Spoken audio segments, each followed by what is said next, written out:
Hey guys, what's up? It's the Merc here from Poolshed Games, and first of all, let me say I'm a little sick.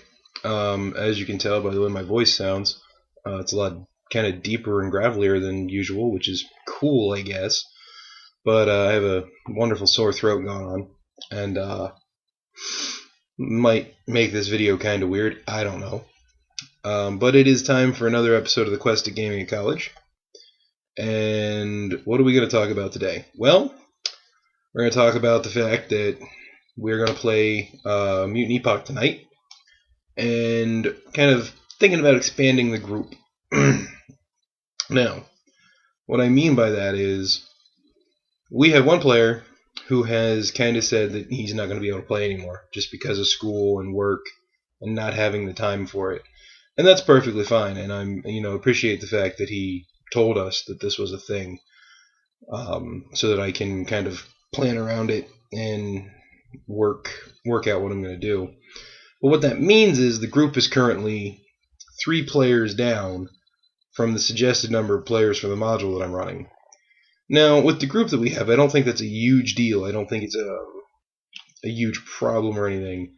But I would like to bring a couple more players in, hopefully to balance things out in case it does get extremely hard towards the middle and end of the module. And I have 2 players from my old D&D group who currently don't have a game to play in, and I'm thinking about inviting them in. I've thought about this for a little bit because I know both those players, and they're both kind of goofy, silly individuals, and sometimes it can be hard to bring them in and focus them on the game at hand. But I have a feeling that it'll be all right, and it'll bring us up to 5 player characters, which is only 1 below the number suggested by the module. So I won't have to worry so much about like tweaking things and making things more even when they don't need to be, things like that. So that's kind of where the party stands right now with the Mutant Epoch.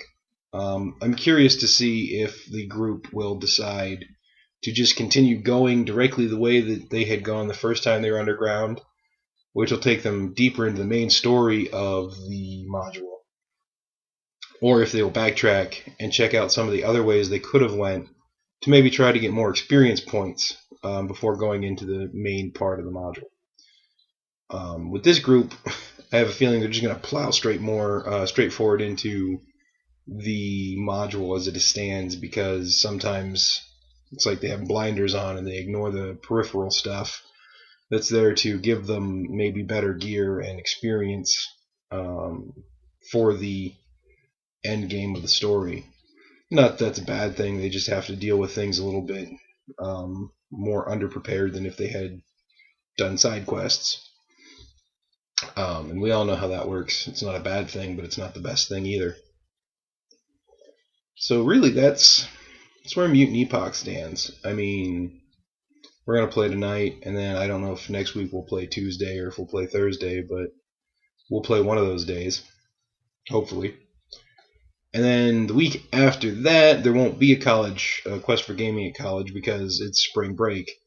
I'm going to be home, probably working a lot to get some things taken care of, and I'll do some other videos while I'm at home. But because this is about gaming at college overall and not just about role-playing games, I will mention that yesterday at dinner, our one buddy, he got the loot crate for this month, or well, I guess this month, I think, and it was gaming oriented, gaming based, themed, whatever you will. And in it came a deck of cards for a game called Super Fight. And it was a special deck created just for that loot crate, which is kind of cool. And we gave it a shot. And it's definitely a party game. It'd be a lot of fun with a bunch of people, and probably even a little bit more fun with a few adult beverages, if you're so inclined. And what you do is basically you get 6 cards. 3 cards are 3 different fighters, and 3 cards are three are different abilities. And 2 people go at a time, and each person picks a fighter and a power and lays them face down and gets rid of the other 4 cards. You flip over your fighter and your power, and it might be something goofy. Like I had at one point an army of skeletons that could summon infinite trampolines, and then you draw another random power, and the random power that I drew was they were also faster than a speeding bullet. And each player who's made a fighter argues their case, argues why your fighter would win. And the third player, or any other players that are at the table, then kind of decide amongst themselves who won and who lost. If there's a tie, you randomly just get a single fighter, no powers, no abilities, and you have to say why that fighter would win over the other guy's fighter. So that was pretty cool. So it's a lot of goofy things, but it was fun.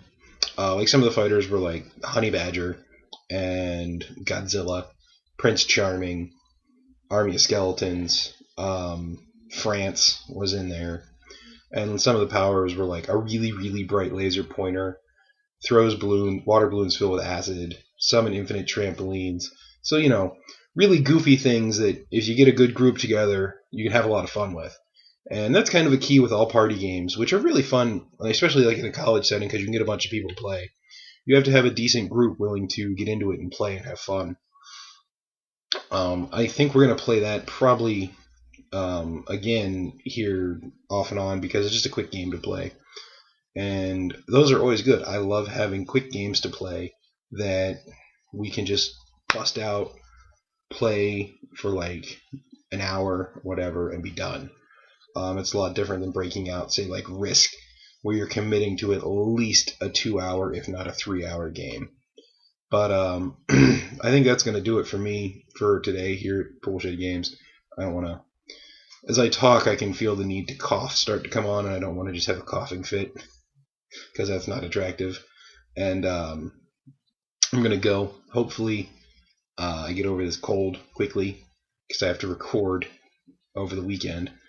And we'll let you guys know what happens in Mutant Epoch next time here at the Quest for Gaming at College. Have a good one.